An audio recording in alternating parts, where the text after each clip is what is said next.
I have a cousin by marriage, husband's cousin, that's 22 and dying of cancer. It was always her dream to marry and be a mom, and now that's not going to happen. It's hard on everyone. She has a much older fiancé, 30 years, and they had a symbolic wedding so she could have the experience.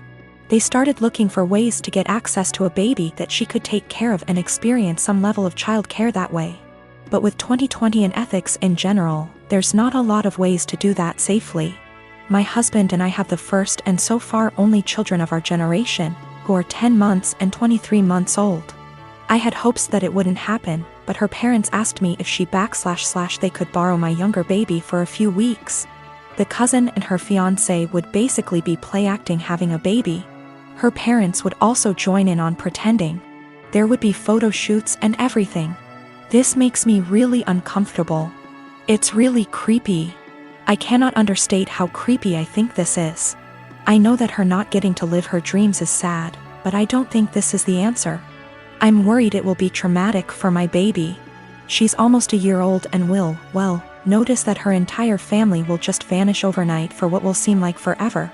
She's also still nursing, and they don't really seem to care about this factor. I'm really worried about problems down the road. This is setting a dangerous precedent of my child living under other guardianship. Her parents will have time to get attached, and they could try to use that for familial pressure if not legally. Her fiancé is also a wild card in that regard. I said no, and my husband's entire family is hounding us about this because her time is running out and it's time sensitive. They say we're being selfish. They say that we could use this as a free vacation and bond with our older child because I popped them out so close together. They want to compromise now by letting me come by a few times a day to bring milk. We still don't want to do this. Yesterday afternoon, we got an email from the cousin's parents offering actual dollar amounts for us to agree. We got enough from that to file a police report and at least get the threat in writing. We also had a call with my husband's parents and his siblings to basically clear the air. Apparently what they were telling people they asked for and what they were actually asking for were very different. Everyone on that call now had them blocked on social media except for mother-in-law, because of the cousin.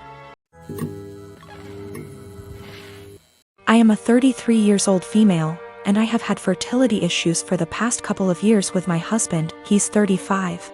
We went through with consultations, and while we had very promising results for treatment, the cost did give us pause. It wasn't that we couldn't afford it, we just weren't at the point yet where we were willing to pay. I discussed it with my husband and we were both fine with the idea of adopting. My cousin Tiffany, woman 25 years old, is adopted and she supported our choice in looking into it. However, this was a couple of years back, and during that time Tiffany was reunited with her birth parents, and she's been acting pretty hurtful to my aunt and uncle since then. She keeps making posts about how happy she is to know where she comes from and is happy about being reunited with her real family.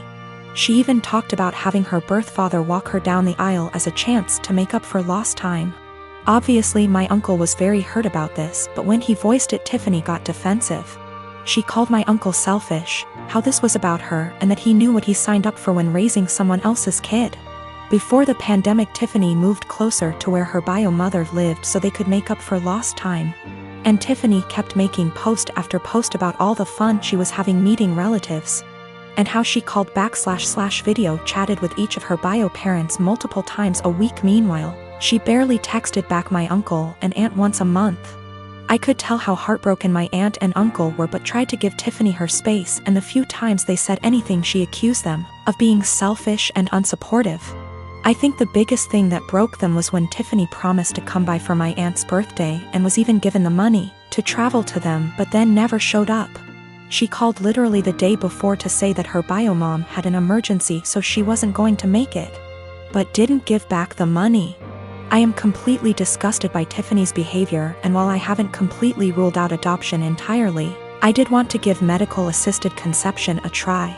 My husband supported this, and we are now currently expecting. After we made our announcement, Tiffany messaged me asking why I would spend thousands on creating a child, when I could help one who already existed.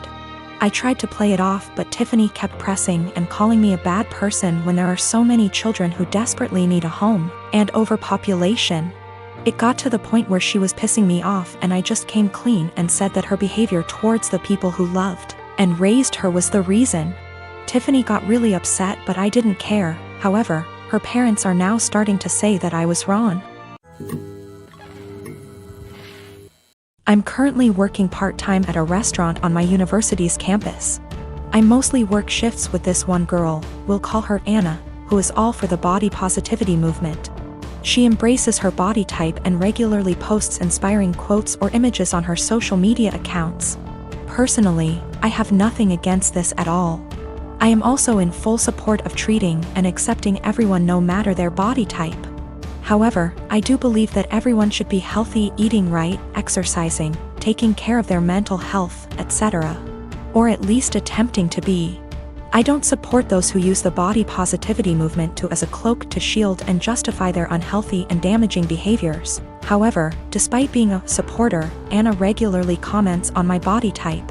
For example, I always bring food for my shifts since I personally think the food there is not the healthiest: burgers, fries, more fried food, etc. Anna will often say things like, "You should eat a burger, you could use a few extra pounds, honey." Or, "You look skinnier than last week. I told you to stop eating salads every day." She'll sometimes even feign concern for me and ask me in private if I was struggling with my weight, and then proceed to tell me that I look way too skinny to be healthy. One time I was changing into my work shirt in the back and Anna saw my stomach and commented that my stomach was starting to look like a man's. I have no idea what that even means, but I doubt it was a compliment. These hypocritical comments have pissed me off. I enjoy eating healthy and cooking my own meals, and I enjoy working out and staying toned. Anna, on the other hand, gorges herself on the food in our restaurant, drinks about 3 cans of Coke per shift, and does not work out. I don't think this is healthy. Finally, during yesterday's shift, this guy I kinda like came in to get some food, and I was super excited to see him. He turned out to be a bit cold towards me, and the whole event was a bit anticlimactic. Oh well. Anna witnessed the whole thing, and after he left, she said, "Maybe he's into Kuvya girls." I basically blew up at her and called her out for all of her hypocrisy. I asked how she could call herself a supporter of body positivity when she regularly shamed my body. Then I told her that she was unhealthy in many ways. I called her out on her eating habits. Bitter and jealous of others who are in control of their health and bodies, and deluded for believing that she is healthy and fit. She called me insecure and told me I was being rude. It was reaching the end of our shift, so I clocked out early and left so I didn't have to argue with her more. I was mad for a bit and told one of my best friends. She said that I was right and all, but that I was insensitive in the way I brought it up and suggested that I apologize. I'm standing my ground but want to hear other opinions as well. My daughter is 14. The divorce between me and her mom is still an open wound, but we try our best to make everything feel as normal as possible with the split. I remarried to my wife Isla. My daughter isn't mean, but she does not view her as a mom, which I am is okay. As long as she's respectful, which she is, they do plenty together, they go out, took an interest in cooking together, watching shows together, etc. I've told Isla to be patient with my daughter.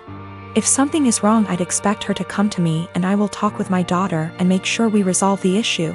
But as far as the harsh parts of parenting, that's up to me. So the other day, my daughter came to me saying she wanted to go to her mother's. I asked why she did because she looked upset. She said to ask my wife. I called her mom and she said she'd pick her up but hasn't heard any issues from my daughter. My daughter's birthday is coming up, we are doing a quince for her. She's very excited. So Isla went to my daughter, saying that she wanted to have a quince, just with us, meaning without her mother or her family. When my daughter said she wanted her mom there, especially because of how big of a deal this is. And Isla was pretty much trying to force the issue and telling her that she can do one here and just as big. My daughter asked why she's trying to leave her mom out of such an important event. And Isla got mad at her for that and accused her of being bratty, and if she wants her mom so bad she should go there. I was so confused. What argument even is that? First of all, there's a reason she went behind my back and told my daughter. Second of all, she's not my kid's mother. And the more she tried to replace her, the more my daughter will resent her. Third of all, she's never welcome to insult my daughter because of her issues, and I don't know where and why she thought this would fly. I told her this, and her argument was that she wanted to be noticed by my daughter and why I care so little about her feelings. I told her my daughter notices her, they go out in girls' days weekly, they go out, watch movies together, etc. My daughter has been plenty inviting to her. Frankly, I'm surprised at how well she's opened up to her, but now she will have to earn her trust back. She again asked why I keep taking my daughter's side and not meeting her in the middle. I told her she's wrong here, simple as that. I could have if she didn't do it like this. I told her that if she expects me to turn on my daughter, she's out of her mind, and my daughter comes first in any situation. She started crying and accused me and saying she's in second place, to which I confirmed.